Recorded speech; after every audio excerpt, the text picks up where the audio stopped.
Rexhepi është fillimi i rrugës drejt Ramazanit. Dietarët kanë thënë, Rexhepi është muaji i mbjelljes.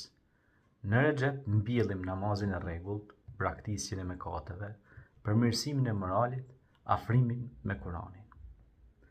Muaji Shaban, muaji i përgatitjes intensive. Shabani është muaji i të dërguarit sallallahu alaihi wasallam. I dërguari i Allahut i kushton të rëndësi të veçantë Shabanit. Ai agjeron të shumicën e ditëve të tij, duke na mësuar se Ramazani fitohet para se të fillojë. Ngritja e veprave në Shaban. Shabani është muaji kur veprat tona paraqiten para Allahut. Kjo duhet të na bëjë më të vetëdijshëm për sinqeritetin, thellësinë e adhurimit, pastrimin e qëllimeve. Përgatitja fizike dhe shpirtërore.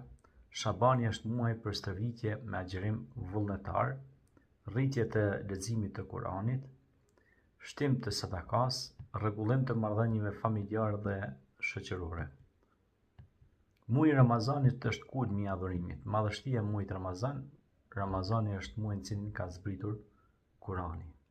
Muaji i Ramazan është ai në cilin pra u shpall Kur'ani. Shahru Ramadan alladhi unzila fihi al-Quran.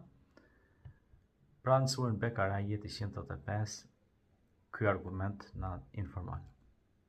Ai është muaji i mëshirës në fillim, faljes në mes, shpëtimit nga zjarri në fund.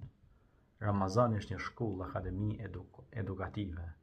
Ramazani nuk është agjerim vetëm nga ushqimi dhe pija, por agjerimi i syrit, i gjuhës dhe